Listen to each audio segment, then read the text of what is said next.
মা বোনরা আসনের মধ্যে বাত্তিটা লাগায় আমার লেগে দোয়া করবেন।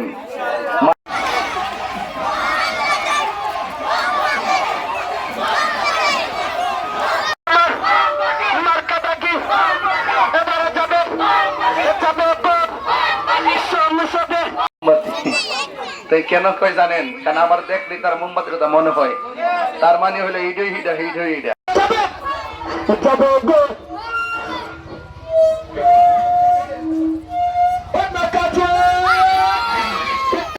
আপনাদেরকে আলোকিত করবো।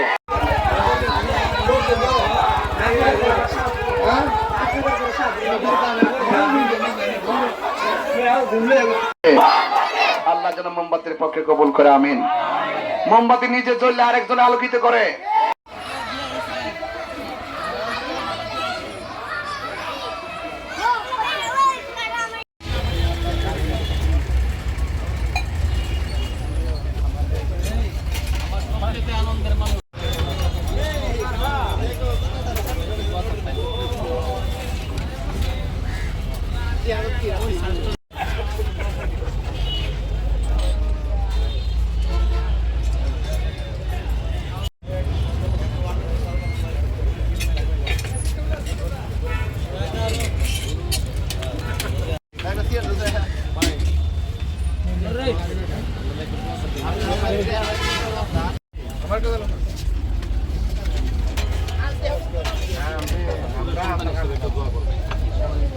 শিয়া বাটার ও ভিটামিন ই সমৃদ্ধ লিলি বিউটি সোপ, তারুণ্যময় উজ্জ্বল ত্বকের জন্য।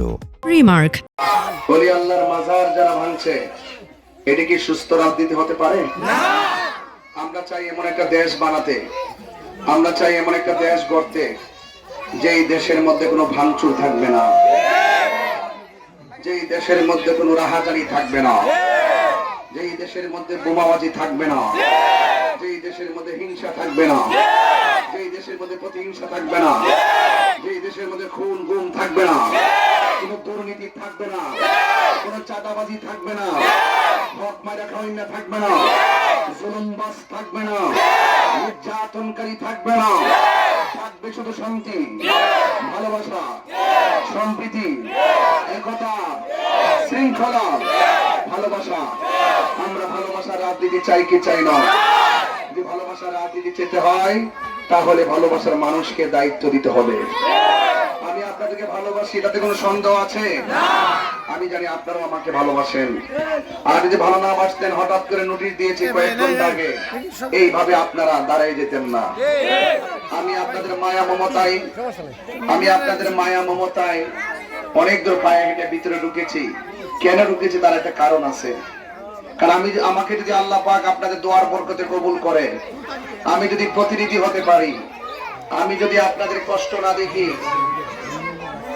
আমি যদি আপনাদের কষ্ট নিজের চোখে না দেখি, তাইলে হয়তোবা যদি আল্লাহ পাক আমাকে লিখে রাখেন, কোন এক সময় হয়তোবা আপনাদের পক্ষে কথা বলার মন মানসিকতা থাকবে না।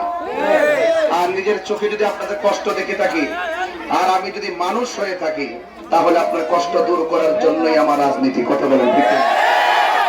আপনার সমাজের চাহিদা পূরণ করাই আমার রাজনীতি, আপনাদের রাস্তাঘাট উন্নয়ন করাই আমার রাজনীতি, আপনাদের শিক্ষা প্রতিষ্ঠান সুন্দর করে গঠন করাই আমার রাজনীতি, আপনাদের সমাজে প্রতিহিংসা বন্ধ করাই আমার রাজনীতি। এই জন্য আপনাদেরকে বলবো, সম্প্রীতি শান্তির প্রতীক মোমবাতি, এই মোমবাতির পক্ষে থাকবেন। এবং মা বোনদেরকে বলবো, সকাল সকাল আপনারা মোমবাতি মার্কায় ভোটটা দিবেন।